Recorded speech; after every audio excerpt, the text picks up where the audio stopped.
I thank the gentleman from Pennsylvania and yield 5 minutes to the gentlelady from Illinois, Ms. Schakowsky, for 5 minutes. Thank you, Mr. Chairman, and thank you, Mr. Swagel, for being here again today with us. To me, one of the key findings from your research is that immigration actually has a really positive effect on our economy. Unfortunately, yesterday, the Secretary Mayorkas was removed, doing nothing to help with the problem of immigrants or the border. But in fact, overall, immigration is a good thing. You found that it looks like that you found that you project that the economy could grow 7 trillion over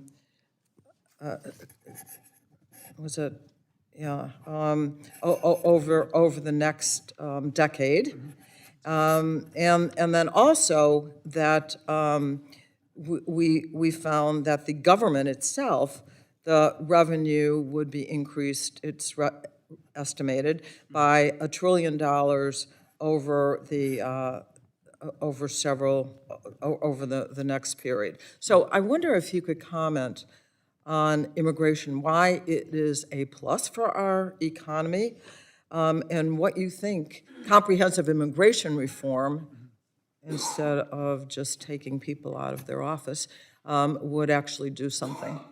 Okay, thank you. And it's a key finding in our report is the role of immigration in the economy and in the budget. And of course, I recognize there are many aspects to immigration, and CBO, of course, will focus on the economic and budget, but I want to start by acknowledging the security and social aspects and many others.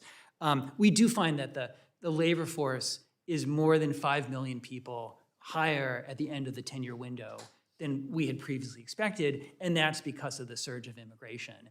And as you said, that more workers means more output, more income, and that in turn leads to the higher revenue, the $1 trillion figure that you mentioned. So really the answer about immigration is that we need the workers, and we would have more workers if we had more immigrants that were in this country.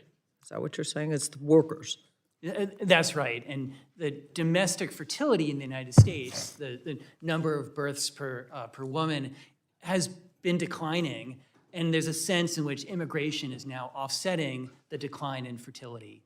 Okay. The other issue I wanted to raise is about tax cuts for the wealthiest.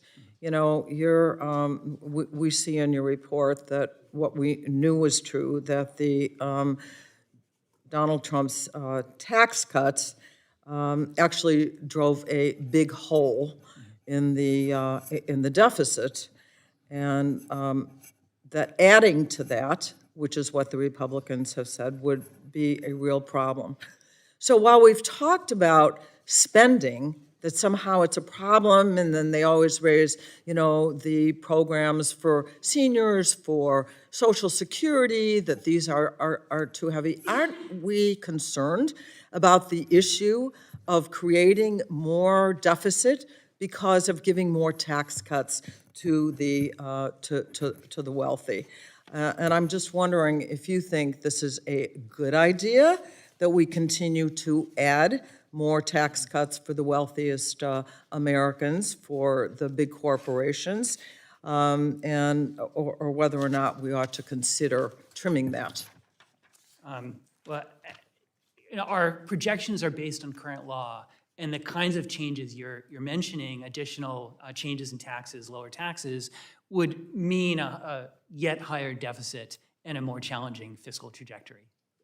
So I just want to say that every time it seems on the Republican side of the aisle, when we talk about how are we going to make sure that we don't continue to build deficits, point at the things that make America great: Social Security, Medicare, Medicaid, taking care of people, ordinary Americans who really need help. So I thank you for what you said, and I yield back.